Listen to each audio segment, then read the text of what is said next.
Audible? Mm. Yes, I Yes. yes I can hear you.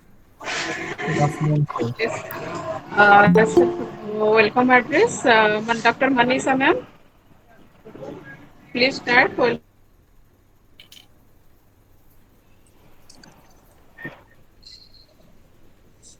Hello, good afternoon, everyone. Good afternoon, ma'am. If going, is there, maybe you have joined two device.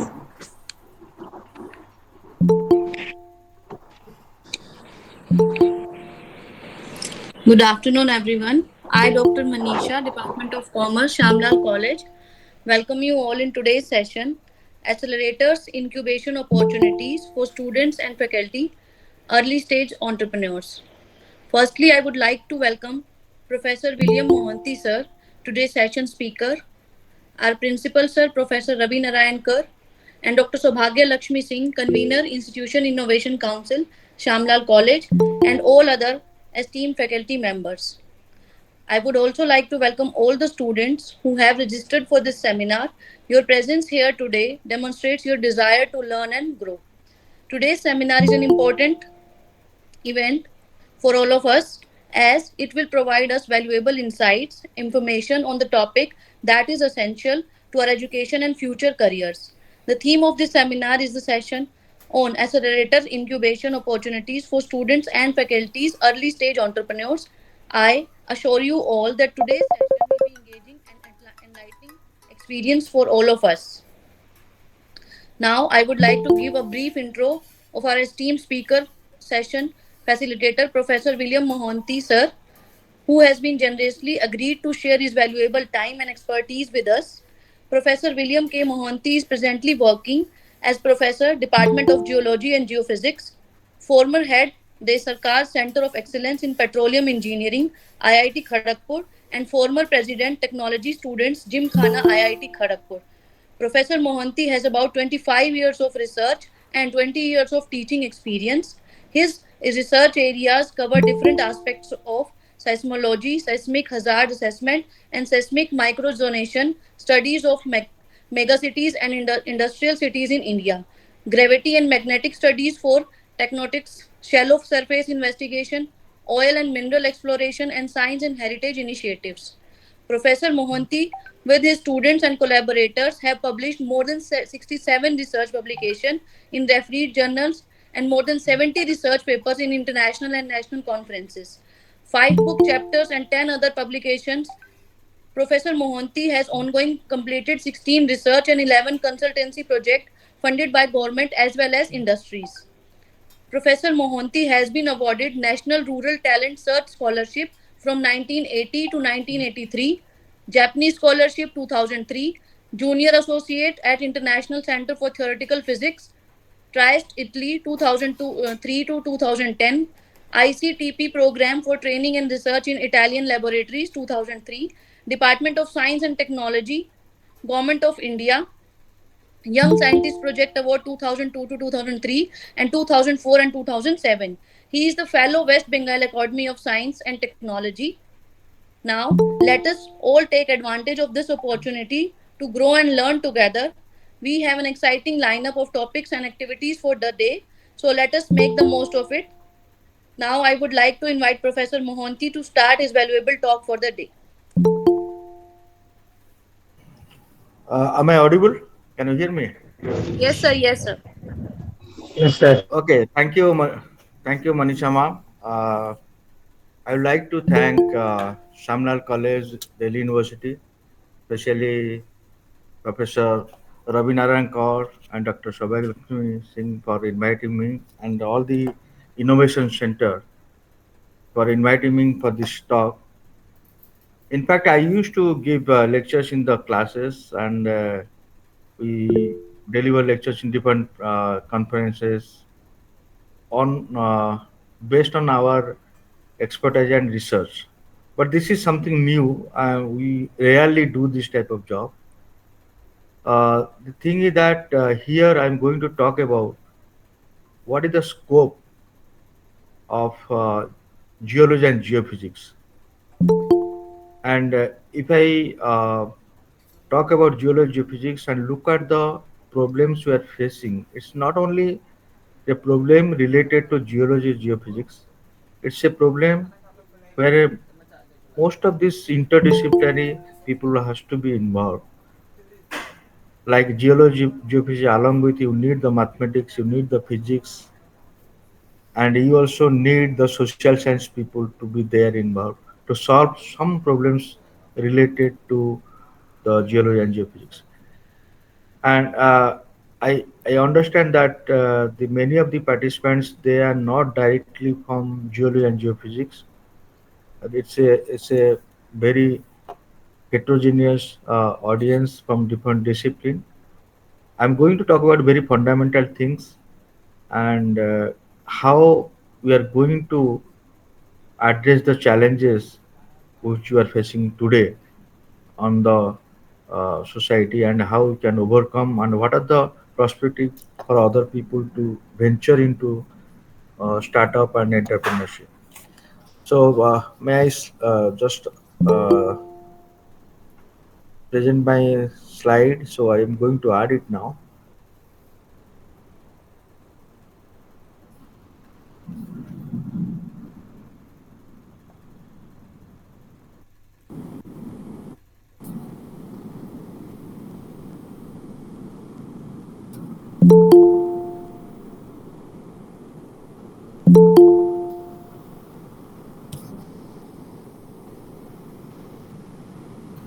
Can you see my screen?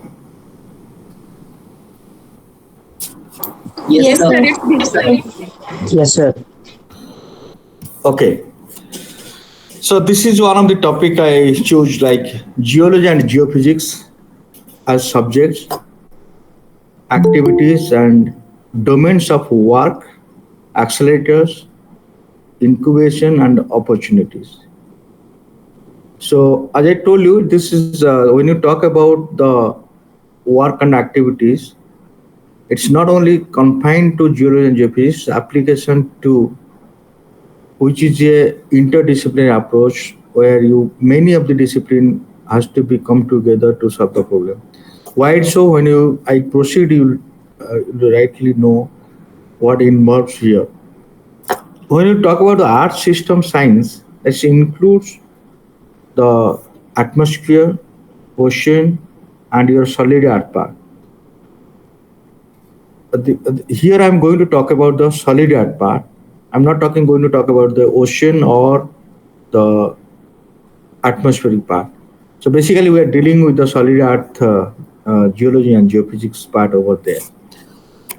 So my presentation will be on overview of geology and geophysics, the basic fundamentals I talk about what we do exactly in geology and geophysics. Then what is the purpose of presentation is here and what are going to take away from this? And current landscape in geology and geophysics. Then what are the accelerator and incubators specific to the geosciences? What are the opportunities for entrepreneurs? Future prospects and emerging trends, and we'll conclude and look forward what we can do go ahead over there. So most of you have already seen your school days on your college also from geography. You have a map of India, which is a political map. When you look at any geological map, it looks like this, where the geological map talk about what are the rocks, how they're set up, why build up a landmass, and as a geologist, we look at the different rock types deposited on the surface and what their origin, their formation, and how what is the history of it, how they form. So if you look at here, the Indian subcontinent.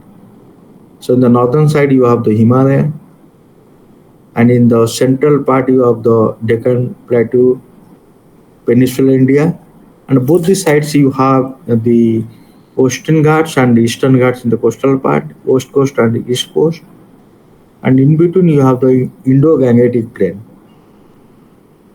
So as you know that whole of the India mass, so it is in three sides is covered with the ocean, and the northern part, which is Himalaya part, this is seismically quite active, and this is very unique in the sense that Indian subcontinent, if you look at, you have the both coastal part is there, in the mountains there, then you have a plateau type of structure over there. So what exactly we do in the Department of Geology Geophysics? When you talk about geology, geologists what they do, they study the rocks exposure, rock fossil exposure on the surface. From there, they do the field work, and sometimes in the lab, they interpret what their origin, their source, and what are the with time scale how they varied and when it originated, what are the tectonic things has affected. But in case of geophysics, it deals with the interior of the earth and a shallow surface. Geology you look at the surface, and geophysics look at in the interior of the earth. In geology you have a direct investigation. In geophysics you have a indirect investigation. In most of the cases you use some equipment, sensors, which most of the cases put on the surface, and it records some of the physical parameters underneath. Then you interpret the structure through the physical parameter involved. So geology geophysics, when you look at, I'm working on the Department of Geology Geophysics, it's interconnected. They complement each other. What geologists look at and geophysicists looking at on the subsurface by recording remotely, then if you don't have geology knowledge, you cannot interpret rightly. Similar way, geology looking at the surface. So what's happening below that? You need the information from the geophysics. So both these subjects complement each other. When you combinedly look at it, look at all this geology and geophysics integration, then you are going to interpret the things rightly. So this yellow parts talk about the geology. When you like in medical, you find different branches of medical. Like if somebody is pediatric, somebody is gynecology, somebody is skin, somebody is uh, neuro. So likewise, you have a divisions of the different divisions you are looking at the geology. When you look at the geology, sometimes you are talking about geomorphology, structural geology, tectonics, then you talk about the petroleum, igneous, sedimentary, and metamorphic. You look at the geochemistry. When you're looking at the ore geology, mineral resources, that's ore geology, mineral economics. We also look at the fossils. When you look at the through fossils, you interpret what are the age and what are the uh, living things are there. Then you use the engineering geology to build up any structures. You need the subsurface information, design everything. Then you talk about the hydrogeology. So all the branches as they combine together, they come into the geology. Nowadays, new area is coming up like experimental petrology or mineral physics. You look at sometimes you look at the rocks on the surface uh, from some interior part, it's the volcanic rocks you are looking at it, then you interpret the deep interior part. And now is a very rightly people are exploring all over the world like planetary geology or geophysics. You besides Earth, you are looking at extraterrestrial like Moon, Mars, all these things where you collect the information because they are of the same solar system. So you from their structure and surface, you try to interpret how it's originated, how it's close to the Indian things. So these green parts are like geophysics. So geophysics has a different physical parameter when you're looking at as a geophysics like a seismology, gravity, magnetic, electrical, electromagnetic, remote sensing, nuclear geophysics, or seismic methods of perspective. All these combined together. So this is coming as a geology and geophysics. So look at a beautiful Himalaya region in the Ladakh region. If you look at Janskar Range, so you can see the huge mountain band. Then moraines like the glaciers, they collect the material and flow, and they deposit those are known as moraines. So here we are looking at the geomorphology and the topography, how the things are there, how they originated with time, how they modified.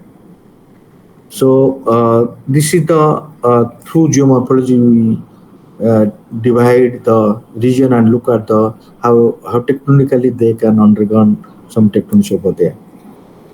And here you can see on the rocks there is some structures over there. There's a pillar structure. There's a fault, lineaments, how they struck. They have eroded and folded, faulted. These things you can look at by structural geology. But if you are look at say uh, giant type of river flow, it's in the Narmada. So when you part, this river can also cut across the a huge amount of rocks over there and form the things. Sometimes also we look at in deltaic region like how the rivers they carried the material and depositing on the both the sides. You have a delta region or sedimented deposits through rivers. So you look at the geomorphology on the surface, you look at the structural.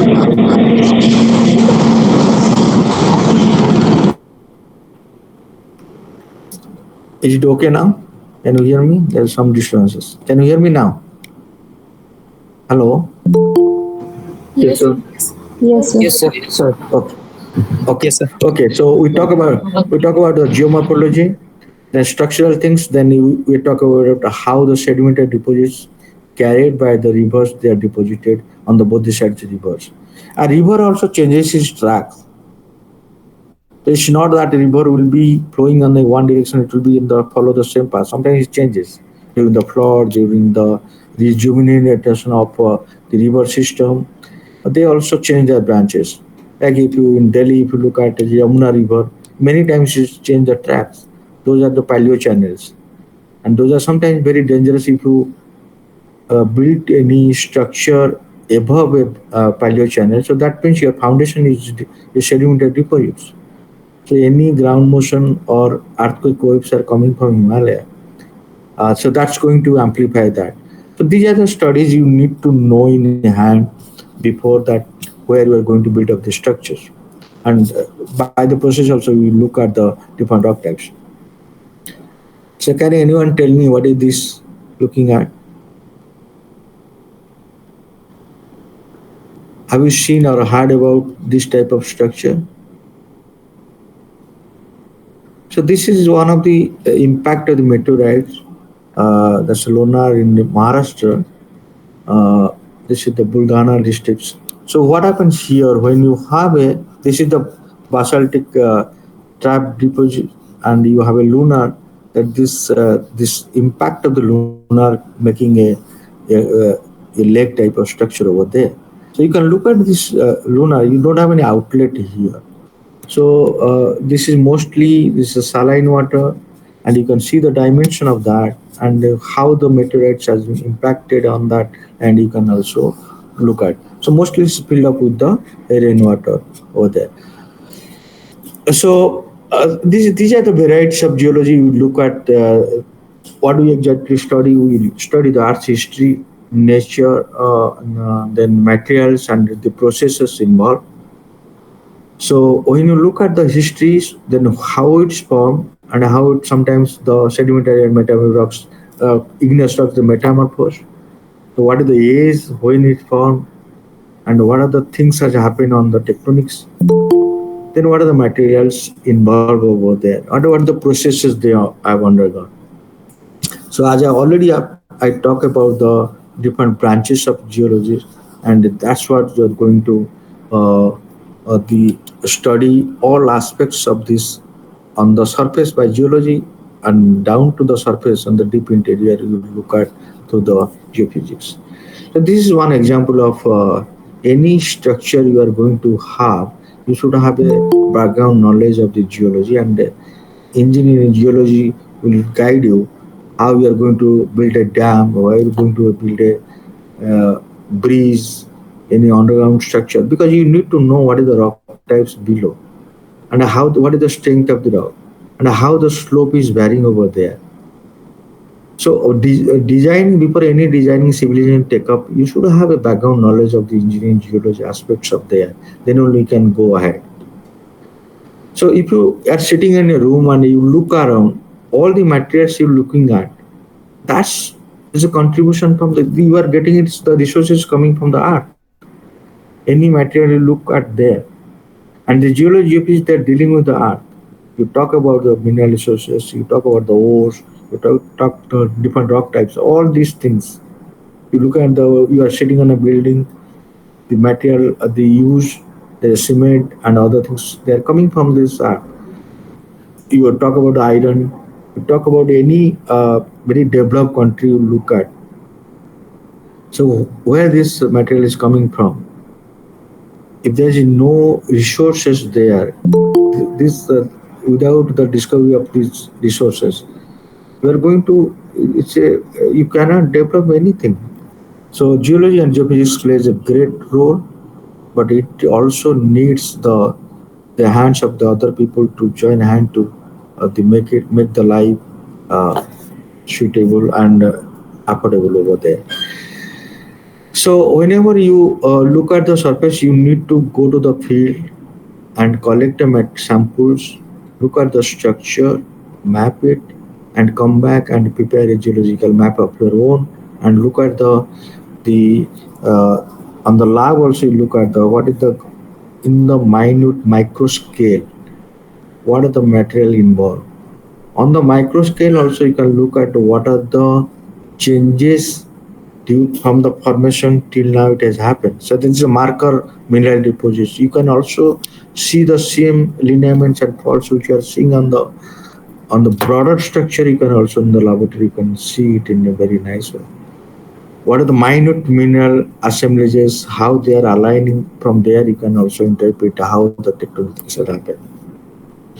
So this is one field photographs you looking at. You have a status how the different rock types are intruded, how these are changed, how this folded, all these things information you're getting, and you collect the sample, and there are techniques to date those things. So which one is earlier, which one is later, that also you can talk about.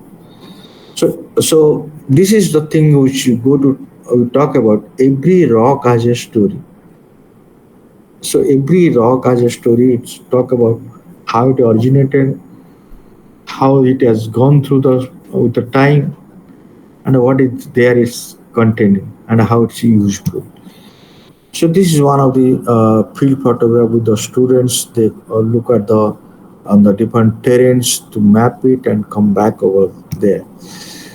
As I told you, sometimes you need to look at the some of the mineral and rock contents over there. You on the laboratory you find out the age of those things. On the microscope, on the very sophisticated microscope, you look at the the minute structures and the very small scale. You can look at micro scale also. You can look at those things and come forward. So as I told you, geologists they're dealing with the superficial features. Geophysicists when look at the deep interior, shallow till the interior of the earth.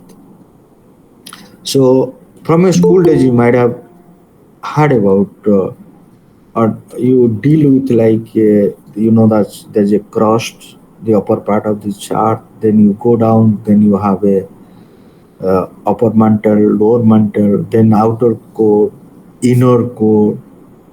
We know everything about the structure of the earth from the surface till the end. How the things are varying, like the seismic velocities, densities, G value, there's gravitation value at each point, even pressure, temperature, everything. How do you know it?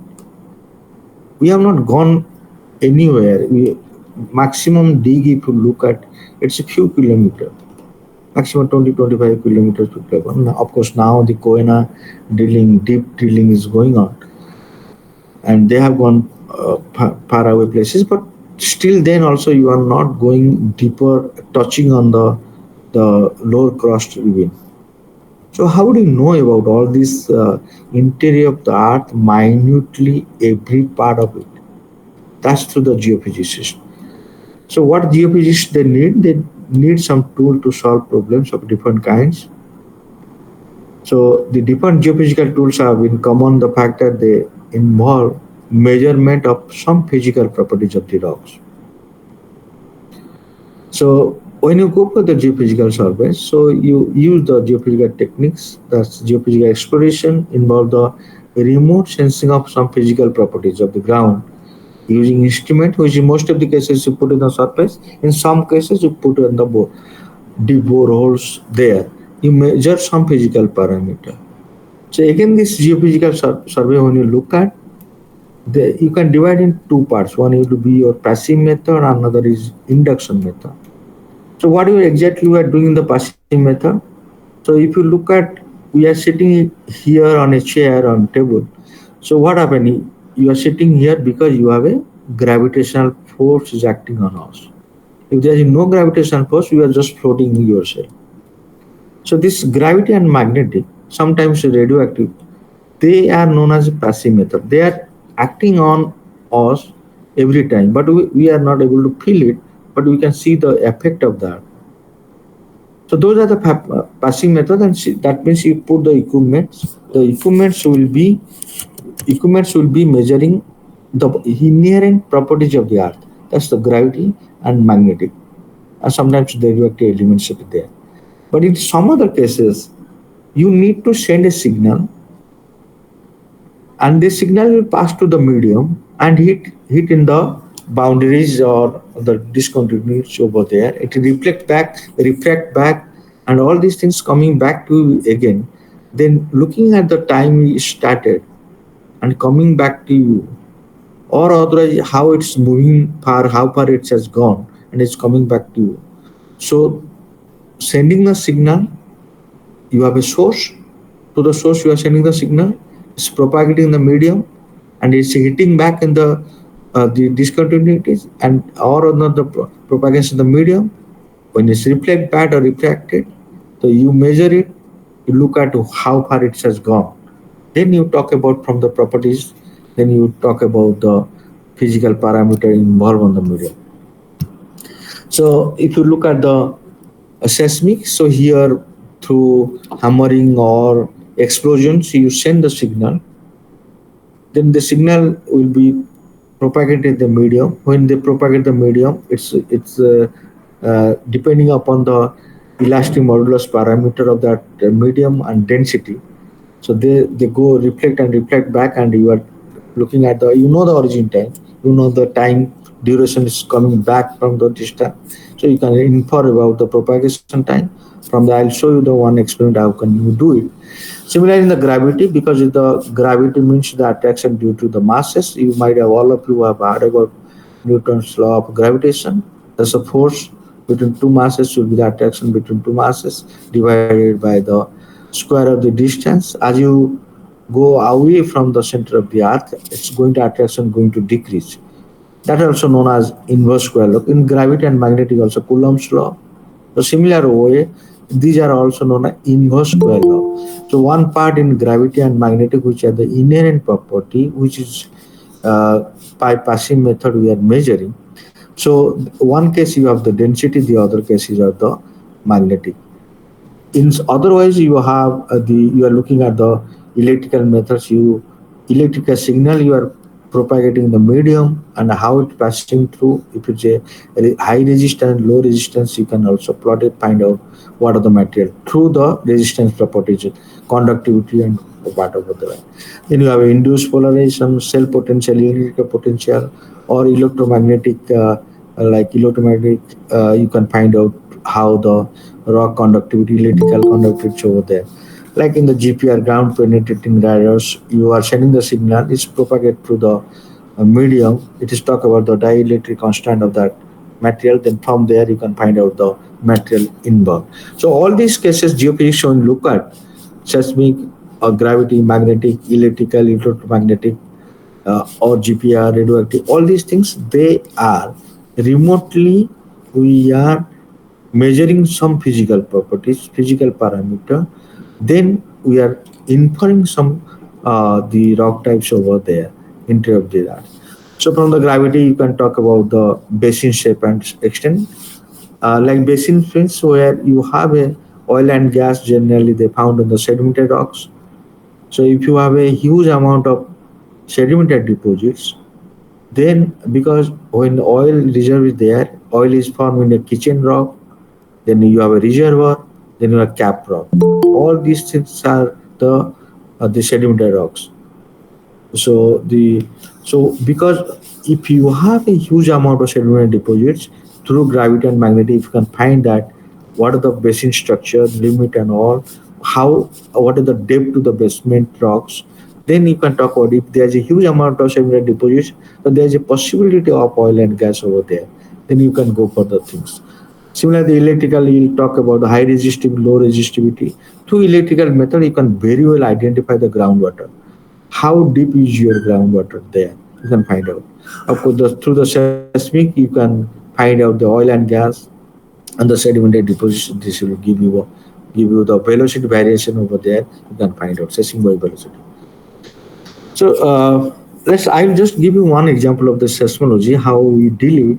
Uh, when you talk about seismology, the study of the generation, propagation, a recording of the elastic waves in the earth and other celestial bodies and on the source that produced them.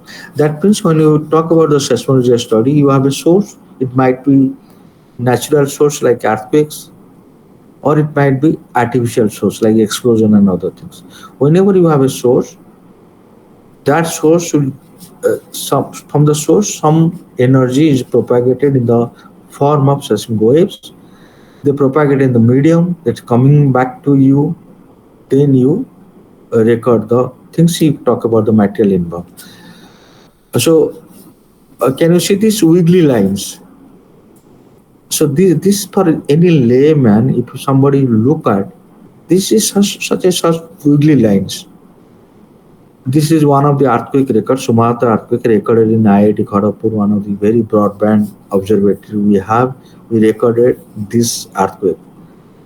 So from these wiggly lines, one of the trained seismologists, he can talk about what is the magnitude of this earthquake, where it is coming from, and how far it has gone in the deep interior. So all this and what is the location and time it occurred. So all the information with a record one can infer out there. So somebody has to train enough to interpret this type of observation over there from the earthquake record.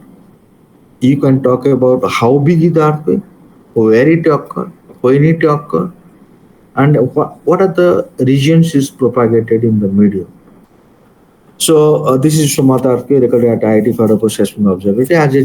When you, on the seismology, so when you look at, you have to analyze to the public and society. You have to inform where it occurred, how big it is, and when it's come. For example, if you have any earthquake in the ocean, and through the earthquake, because it's a huge amount of water bodies going up and down, coming down, so it can generate one tsunami. The seismic waves can propagate faster than the tsunami, so that whenever you have earthquake, you record it within 5 minutes. If you have a recorder, you can talk about where it's coming from, how big it is. If it is the ocean bottom, you can alert the people in the coastal part that the seismic wave they propagate 200 meter for these ocean waves as a tsunami waves they provide 200 meter per second, whereas you have these waves uh, propagate the 8 kilometer per second. So there's a lag between the time from the seismic waves to the tsunami waves. So that is the reason you can predict when the tsunami will come. So tsunami alert system is possible because it comes much after the seismic waves. So we always talk about the the destruction part caused by the earthquakes. So can anyone tell me what is the use of seismic waves? What is the benefit or significant of the seismic waves? What is the contribution to the society through the seismic waves? So as I was talking about, whatever knowledge we have regarding the interior of the earth, every bit of the interior earth we can talk about the properties. This is coming from the interpretation of this seismograph. So where it propagated, I can talk about identifying the phases. I can talk about where it's what depth is coming from, what is the properties of that. So the greatest contribution, everybody talks about that earthquake is dangerous, earthquake kills the people. But remember, earthquake never kills anyone. Can anyone tell me how earthquake will never kill anyone?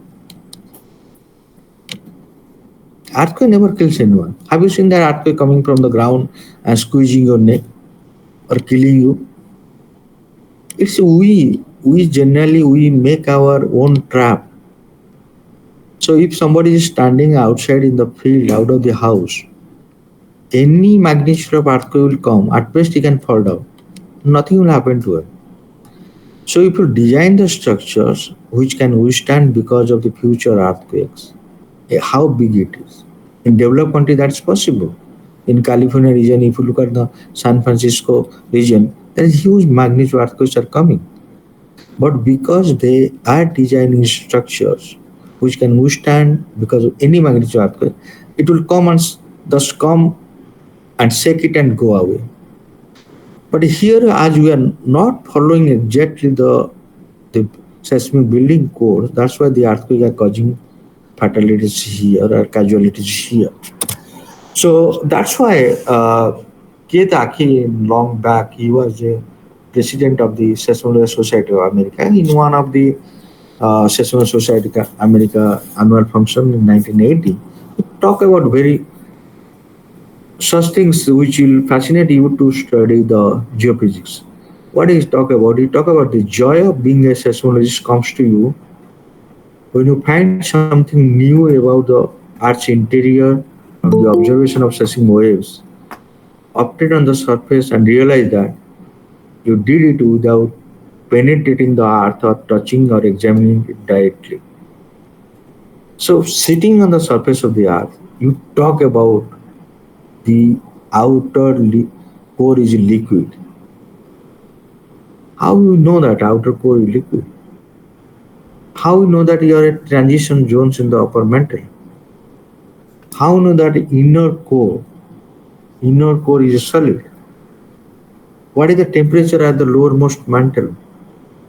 What is the connection between outer core and inner core? And if there is no earthquake and volcanic activities in the earth, then this will become a dead planet. There will be no mountain building activities, there will be no atmospheric changes, there will be no river system, there will be no erosion, there is no sedimentation. So this will become any planet and any satellite like Moon and Mars, it will be a dead planet. We are living here because you have a live tectonic activity is going inside the Earth. That's why living over there. Otherwise, it will become the dead planet. So I was talking about how you can know about the properties of this Earth. So you have a source. It's a single pulse from the source when it's propagated in the medium. So you know that when it started at the source time, origin time, then you have a record because it's moved single pulse moving in the medium because of the reflection that single pulse with the medium convolution of that you are getting this record. This is a seismograph. This whole system is known as seismograph and the sensor is a seismometer. So from the single source, it's become a seismograph like that is reflected, refracted coming from the medium. So if you know the origin time, then if you know the first arrival time, this phase, then what you can know that how much time it took to propagate in the medium. So if you know the time, duration and distance, then you can find out the velocity. So what is the velocity? Velocity is the distance by time. So from the distance by time, you getting the velocity. The velocity is what? Velocity is the properties of the densities and the elastic parameters or modulus parameters. So if you know the modulus parameters and density, you can talk about what are the rocks it encounter, rocks, water, gas, oil, all these things you can encounter, you can talk about looking at this seismograph and looking at this thing. This is a simple experiment over there. So I'm going to talk about how the earthquake is occurring. So if I talk about the tectonic earthquakes, so the real earthquakes occurring over there, it can be explained through this figure. This is one of the theory given by the H.F. Reed. So 1905, he studied the San Francisco earthquake, and he gave this theory. Before the earthquake, he studied the ground surface, and after uh, uh, the earthquake, he studied, and he came out. Every tectonic earthquake can be explained through that. So in the time one, you have a this is a fault line. Two blocks, they are moving opposite to each other. So when they're moving opposite to each other, this below the surface, it's not smooth enough. So what happened? There is a resistance force that's obstacle to this movement. So with the time, because there is a resistance force, they with the time they are accumulating the strain energy over there. So when the strain energy accumulated as you tight a clock, spin clock. So what happens? You tight and it's energy stored on a spring. Similar way, the resistance force which is affecting the movement of the two blocks of the rocks. So they are basically storing the strain energy over there. So the rock has a saturation point to store any more elastic energy over there or strain energy over there. So what happened during the earthquake? So they suddenly rupture. The both the side of the rock they move a distance at a very fraction of second. And while this movement, some of these energy are converted to heat energy, some are in the fractures, and most of the energy they propagate as the seismic waves. So we are even if we are away from the occurrence of the earthquake where the hypocenter or epicenter, we are far away from some earthquakes occurring in the Himalaya, we are feeling it in Delhi because this energy is carried by the waves, seismic waves. So we feel those waves. If the earthquake is great enough, so what will happen? The shaking will be more. So that means snapping back to a new position is known as elastic rebound theory. So if the rock snapping back to a new position, if these blocks are moving again, what will happen? The fault is active. So what will happen? It will again start accumulating from a new position. Then the future earthquake will come over here. So there's a branch in seismology known as paleoseismology. Through paleoseismology, if you dig inside both the side and then you can find that you can see the sequence of earthquakes. So studying those, you can also find out recurrence time interval for the earthquake. But remember, this earthquake to accumulate of strain energy, it takes thousands of years. That's why that's why if you look at the earthquake occurring, it might be strain energy accumulated millions of years, thousands of years. So the return period may be thousands of years. So in your lifetime, you might have seen the earthquake, any big earthquakes once in a while, but it's occurring since the formation of the earth. So, so these things is return period is quite large, and also during sometimes during the earthquake, it's not that total energy stored over there. It will release everything in one go. That's why you have the aftershocks are there. Even one earthquake, then the aftershocks is coming over there. It takes some time to settle down. So that's why you have the aftershocks over there. So why, as I told you, why you have this Earth is a living planet? Why other planets are already a dead planet?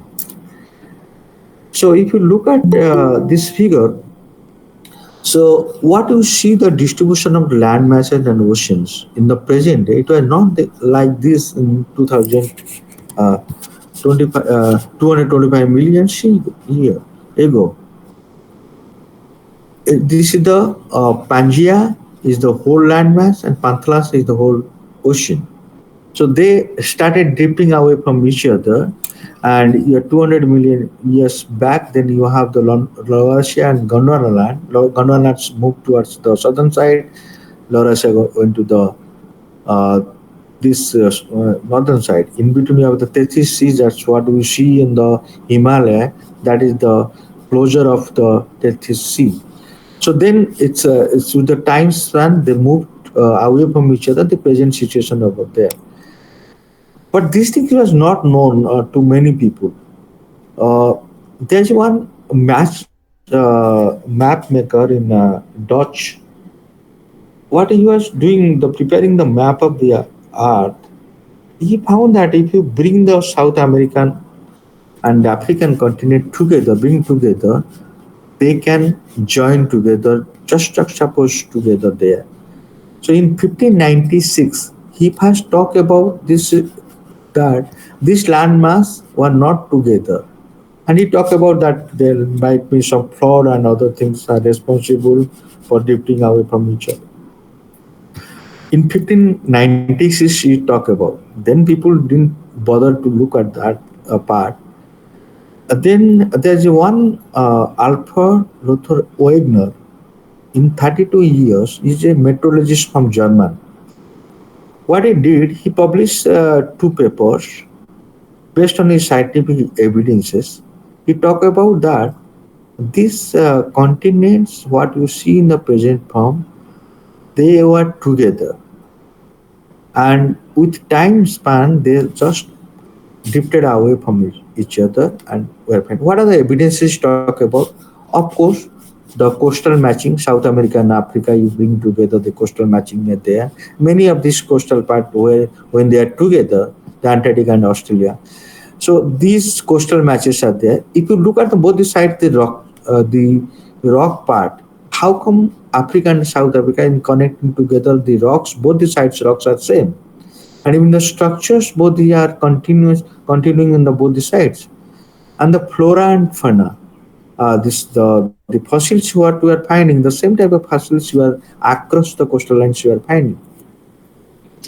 And if I talk about that in Antarctica, you have the coal deposits. Nobody will believe me.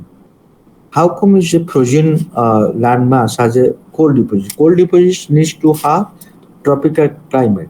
So that means this Antarctica must be close sometime to the equator region. That's you have your tropical uh, uh, climate fossils, plant fossils are there. That gives you the coal deposits. So in the South Africa, you have a if you have a glacial deposits in the Vaal River. So obviously nobody will believe that Africa is always people believe that it's always close to the tropical region. You cannot have ice deposit over there. So the dramatic changes over the climate, the matching of the coastline, matching of the rock and mineral deposits over there, and the fossil and things. And it's obviously he talk about that this what the far away from the South American Africa, these fossils and these living things at that time they cannot swim across the this huge ocean. So obviously he has sufficient enough scientific evidence to talk about that this land mass are together. But as people have a strong belief that the present day distribution of the land masses and the oceans are the from the primitive time, the origin of the things, they didn't believe it. What is the drawback on his theory? That's a continental drift theory. What is the drawback is that he couldn't be able to explain how this huge landmass are drifted away from each other. He simply talked about that these huge masses has plowed on the ocean floor. So people rightly objected that you need a sufficient force to move this away from each other. So he came to explain this in 1912. He talked about the continental drift theory. 1932, he without any rejection from his theory, he kept on working on that, finding the evidences. 1930s around, he was moving on the green land in the ice covered area, and he was collapsed there and the things 1930. So that person, Wagner, what he talked about, so slowly it was dying out. But in 19, so people started investing and discovering more things on that. So what they found, people used to believe that in the ocean floor is always a smooth surface. There is no ruggedness. But when they are looking for some resources in the ocean mapping, by the sonar pings, you send the sound, solar sound, and they'll come back and surface is from the ship. You are sending the signal and it's returned back. Looking at the two ways travel times, you can talk about what is the depth of this ocean body. So what they found, like in the continent, you have the mountains also there in the ocean floor.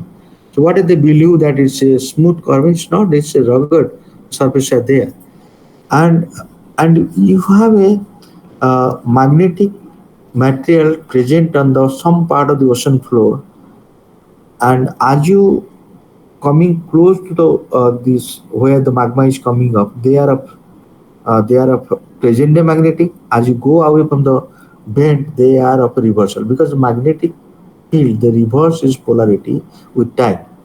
So whenever the magma is coming up, that's mostly contain the basalt, which is the magnetic material. When it's cooled down below the Q temperature, so what are the magnetic body over there? So magnetic present over there, they form the magnetic body. That's why Earth magnetic form there. So that's why you have a normal reversal, zebra-like structure in the mid-ocean beaches.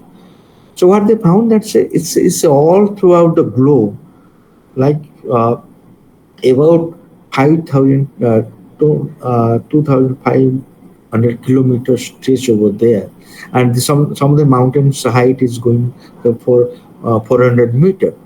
So again, the sea spreading. If the magma is coming off, where it's consuming, because the shape of the earth, if you look at it, remains same. So the magma is coming up, it's going and flowing and consume somewhere. So all and also the earthquakes are not occurring randomly; they are falling on a certain features. So all this development they gave to plate tectonics theory, which is the mostly describe all this formation. What are the things?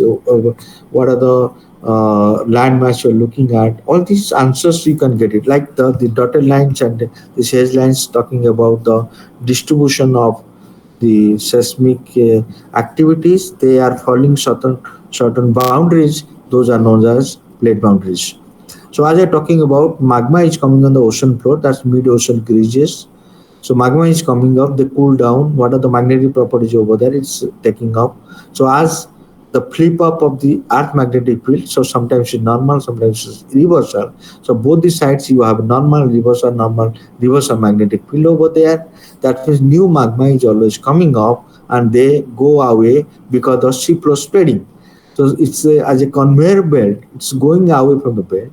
So the age, if you go away from the bend, you have a older magmatic rocks are there, it's a younger are there. So these are the evidences. This is the certain imagery talking about like the mid-ocean ridges. You have the rocks elevations over there in the ocean bottom. So as I talking about the what we're gonna talk about that this once upon a time all the land masses are together and it's drifted away. That's a continental drift theory before the plate tectonics theory. So he could not able to explain out what are the forces responsible for drifting away the soul of these masses. So basically, for the volcanic activities or this coming magma to come out, so what will happen? You need a sufficient heat. So where this heat is coming from? So as the this Earth is when it's originated, it's a totally a hot planet, but slowly cool down. But there is some remnant heats there in the interior of the Earth.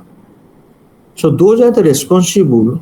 So they whenever there is a point, they find a path. They try to come out to the bend because all these things. When, for example, here you can see that some of the land mass there are plate boundaries. There are two plates are going away from each other, sometimes coming close to each other, or sometimes they pass each other.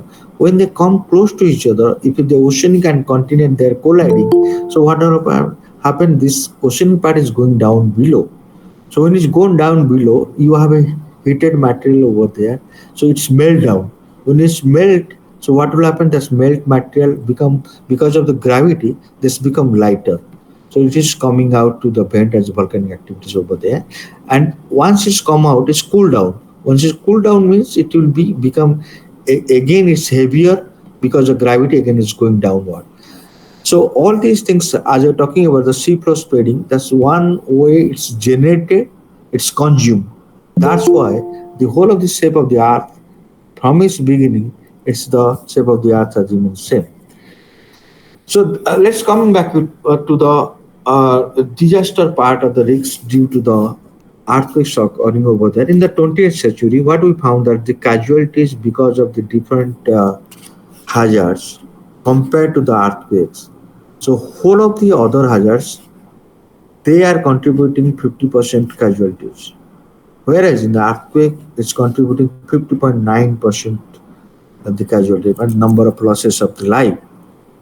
So why it's so? Because obviously when you talk about tsunami, as I told you, tsunami can be predicted, the floods can be predicted, even the cyclone storms, all these things can be predicted, because you are on the surface you can measure the pressure, temperature, the velocity, the for example in the cyclone time you can see the eye and how it's moving on the outer circle and inner circle, and also how it's moving, what is the speed it's moving, you measure everything, then you can predict that when it's going to hit the land. But in case of earthquake, there's no prediction is available, so everything you are going to measure underneath, and it's not very homogeneously behaving there, because there's lots of heterogeneity is there. So you, and heterogeneity as well as non-linearity involved, so you cannot predict the earthquake. Once it was predicted, that is the Haicheng earthquake in 1975 in China. That's a 7.3 magnitude earthquake in northeast of China. It was very nicely predicted, and the people become very excited, and there's lots of research on the prediction of the earthquake. But in the next year, 1976, there is a 7.7 magnitude earthquake in the 200-kilometer southwest of Haicheng. It's a 7.7 magnitude. There's no clue about the earthquake. There are some precursor phenomena, like you have a POV, so you know that when they are occurring, there's a delay in time of the arrival, because prior to the earthquake, you have a tilt on the surface. So that's why you have a, you know that if you have GPS measurement, you know that what is the change in the elevation and other things. Because of tilting, you have a ground motion, the groundwater also changes, changes its label, different label. Also, when the prior to the earthquake, you have a cracks. That's radioactive elements. They try to escape out. They mix up with the oil water, so the taste and the odor of this water changes. So there are lots of precursor phenomena there, like the animal behave differently before the earthquake. There's a huge amount of things are there because of phenomena. I'm not going to detail about that. So in 1975 Haicheng earthquakes, there are some precursory phenomena, so they could able to predict it. But in the next year, 1976, there's no precursory phenomena. So came all of a sudden, 250,000 people have died in China. That's a coal mining area in the coastal region. I visited that area. Till now, you'll find the handicapped people are moving over there. So that's why after that, people stop the prediction part. What you need to do, you assess the hazard, then you prepare, take the mitigation measure over there. So that's why if you look at the casualties or human loss during the different hazards, so most of these natural disasters, if you look at the America, it's a huge country, but the contribution is 7%. Of course, in the Europe and Africa, there's a the hazard part is less. But if you look at Asia and Pacific, they are contributing 85.5%. So that's because we are not prepared well, or we are not mitigating properly. That's why the contribution to the casualties is more from Asia and Pacific rather than the other countries over there. So these are the pictures from the real earthquakes. I don't want to scare you, but this is the reality. You look at how the uh, very engineering structures going far down, and as I told you, the earthquakes occur for few seconds, and before you realize that's what's happening, and before you realize to what you need to act, so it will fall down on you, and you will lose your life. So again, if you are standing outside, nothing will happen. It's the poor structural buildings going to affect you.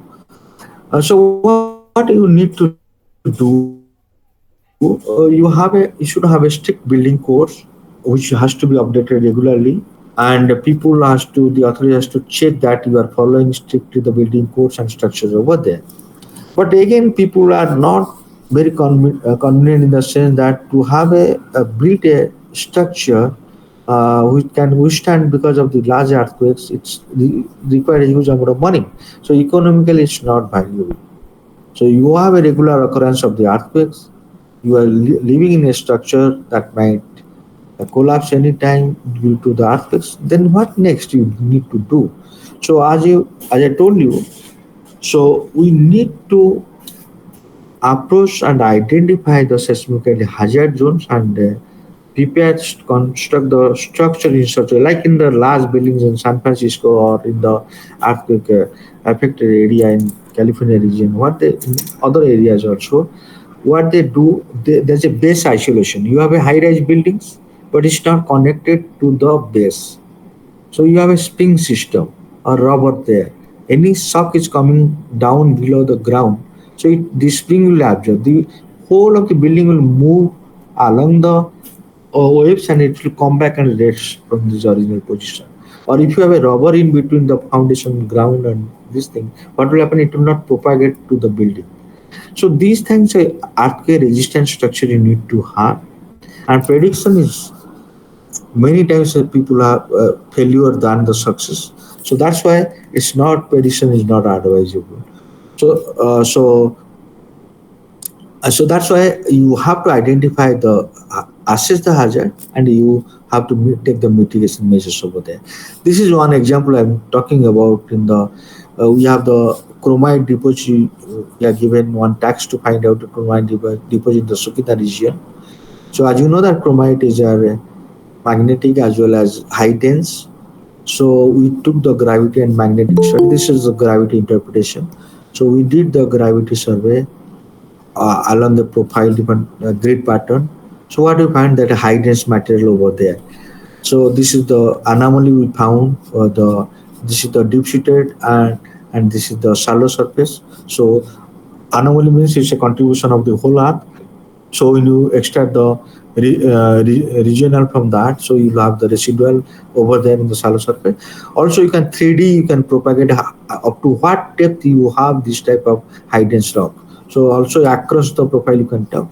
In whole the large volume you can interpret and estimate, and you can dig a borehole to calibrate what result you are getting. So what we did here in the surface we measure through gravity and magnetic, then we give a estimation of the how much ore deposit there. So without digging anything we are doing, simply by using the geophysics and measuring some inherent properties, we can able to do it.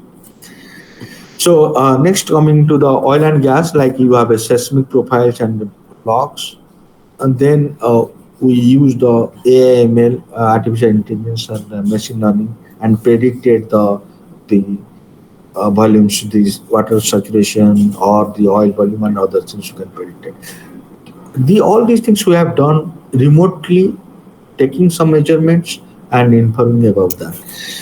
Okay, so let's come to the what is the scope of and importance on the geology and geophysics. So we need to better understand the earth, ocean, and climate system. Everybody is feeling the climate changes here. There's abrupt heat. You have a rainy season, a shifting. So we need to understand the earth and ocean and climate system very nicely to survival. Then also develop novel technology for natural resources. The easy way of mineral resources has gone. So what are the resources are there? On the people used to have a very easy way surface deposits are there. They extracted. whatever things you are looking at, they are on the unconventional deposits like in the deep ocean or on the deep inside the body. So that needs novel ideas to extract the natural resources and the societal requirement and sustainable development, like how you live in the future, adjusting with all the odds over there. So, as is geology and geophysics, we have to provide and assess the possible benefits and other threats to the modern India.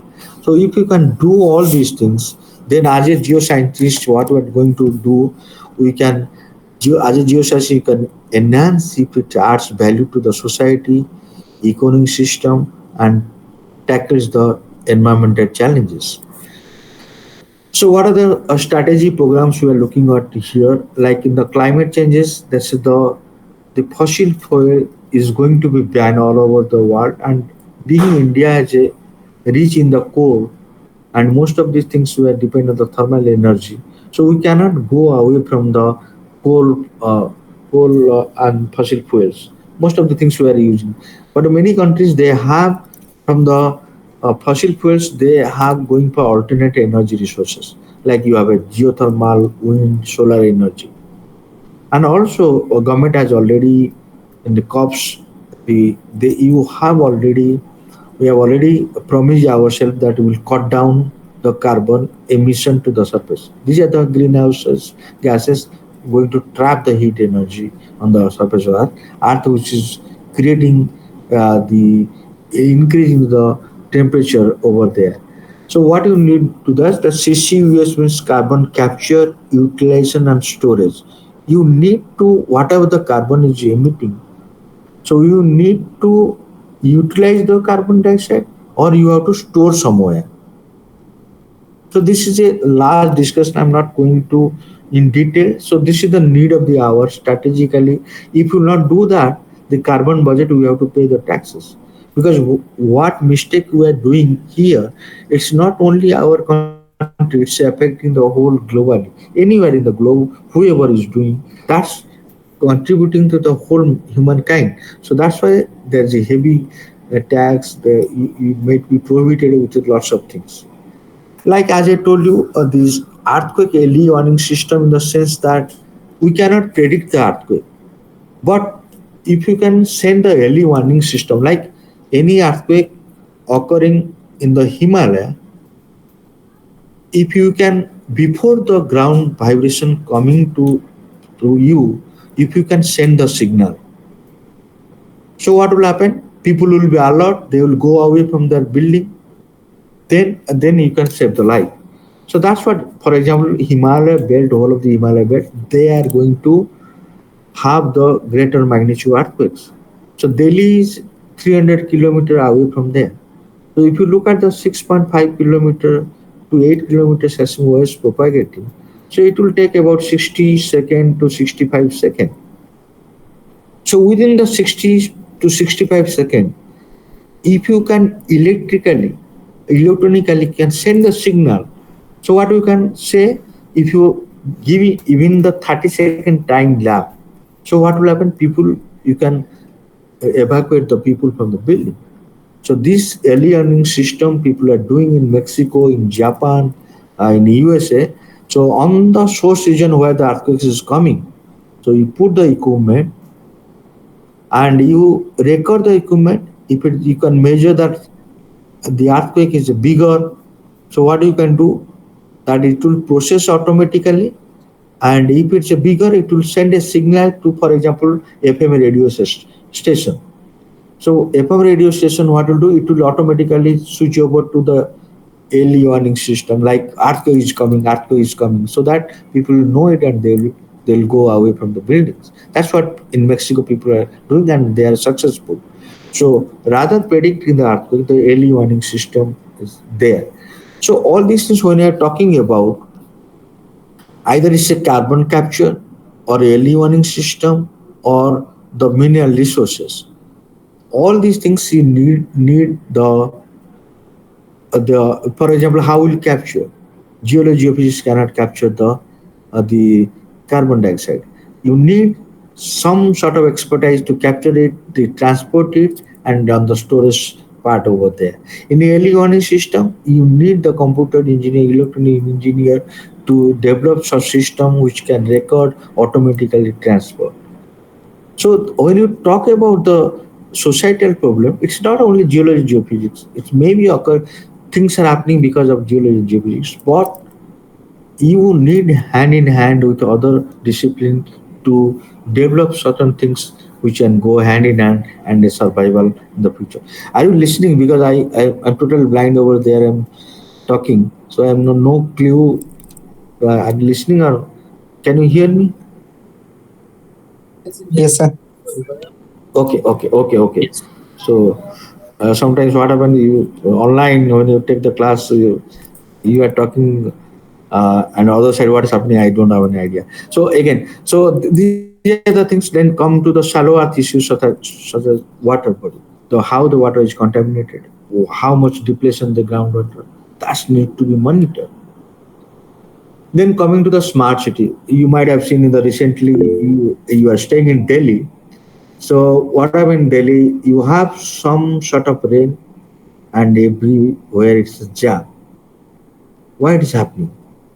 Can you make your city as a sponge city? What do you mean by sponge city? A rain season is there, it will absorb its shape. It's the water is coming over there, it will absorb.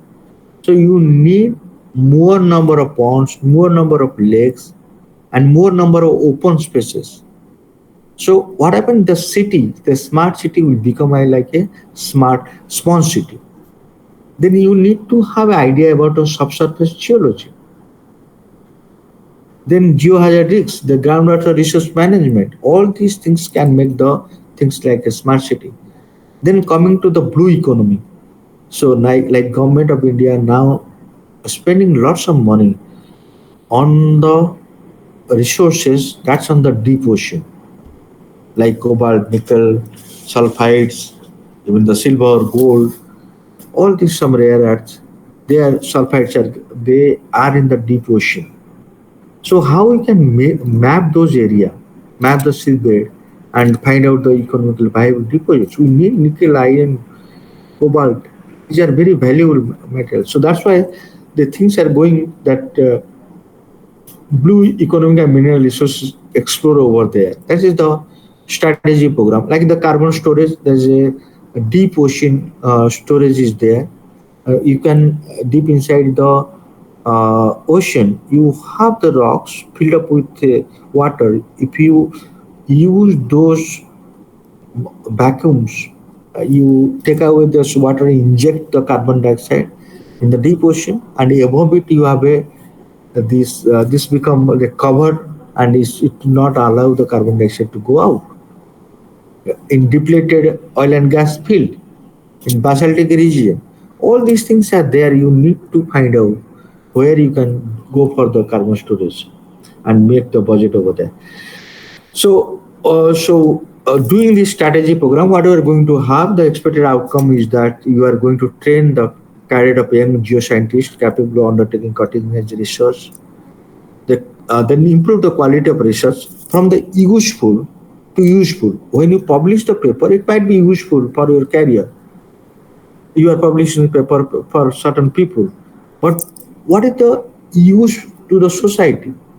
From the useful to the usable publications you have to look at.